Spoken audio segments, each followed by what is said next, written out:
Mothers day సందర్భంగా అవిరా fertility హాస్పిటల్లో మే 12 నుండి 31 వరకు ఉచిత సంతాన శిబిరం. కర్మభూమిలో పూసిన ఓ పువ్వ, విరిసి విరియని ఓ చిరునవ్వ, కన్నుల ఆశలు నీరై కారగా కట్నపు జ్వాలలో సమిదైపోయావా అని ఓ రచయిత అన్నట్లుగా ఆడపిల్లకు పెళ్లి చేయాలంటే తల్లిదండ్రులకు కట్నం అవరోధంగా మారింది. పెళ్లి చేసి పంపిస్తున్నా కూడా పెట్టిపోతలు సరిగా లేవని మహిళలను చిత్రహింసలకు గురి చేస్తుంటారు. అంతేకాకుండా అదనపు కట్నం కావాలంటూ ఇంటికి వచ్చిన కోడల్ని వేధిస్తుంటారు.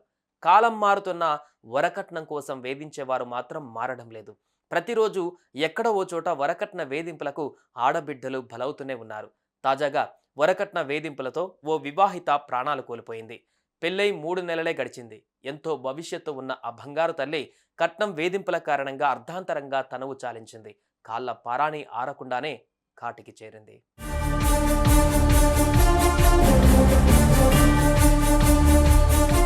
తమిళనాడు తంజావూర్ జిల్లా కుంభకోణం సమీపంలో నరసింగంపేట గ్రామానికి చెందిన దివ్యరాజ్, ఆరోగ్య సెల్వి దంపతులు.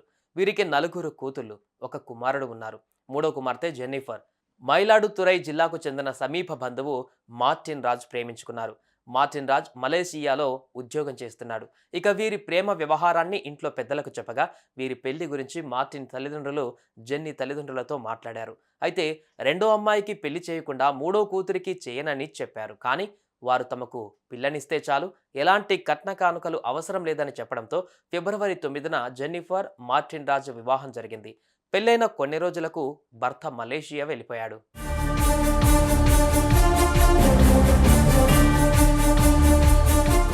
ఈ క్రమంలో ఈ నెల 19న జెన్నీ సోదరి వివాహం జరిగింది. ఈ పెళ్లికి జెన్నిఫర్, ఆమె అత్త వెళ్లారు. అయితే సోదరికి కట్న కానుకలతో పాటు గిఫ్టులు ఇవ్వడం చూసిన అత్త తట్టుకోలేకపోయింది. వెంటనే కోడలిని తీసుకుని ఇంటికి వెళ్ళిపోయింది. మీ అక్కకు పెళ్లి కట్న కానుకలు ఇచ్చి పెళ్లి ఘనంగా చేశారు, మరి నీకెందుకు పెట్టిపోతలు ఇవ్వలేదు, సరిగ్గా పెళ్లి కూడా చేయలేదని కోడలిపై అరిచింది అత్త.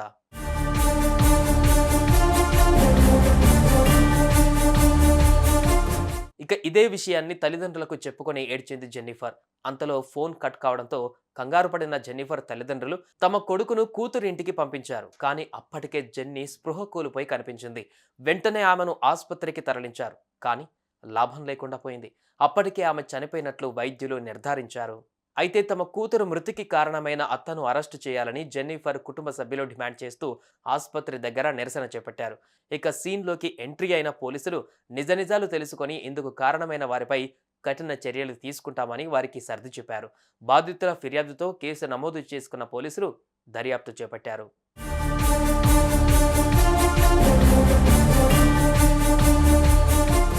అక్క పెళ్లైన కొన్ని గంటలకే చెల్లి శవమై తేలడంతో ఆ ఇంట్లో ఆనందం ఒక్కసారిగా ఆవిరైపోయింది. పెళ్లైన ఇంట్లో ఒక్కసారిగా విషాద ఛాయలు అలుముకున్నాయి. కూతురు మృతితో ఆ కుటుంబం కన్నీరు మున్నీరుగా విలపిస్తున్నారు. వారి రోదనలు వర్ణనాతీతంగా మారాయి. సుమన్ టీవీలో మీ పర్సనల్ అండ్ బిజినెస్ ప్రమోషన్స్ కోసం కింది నెంబర్కి కాంటాక్ట్ చేయండి.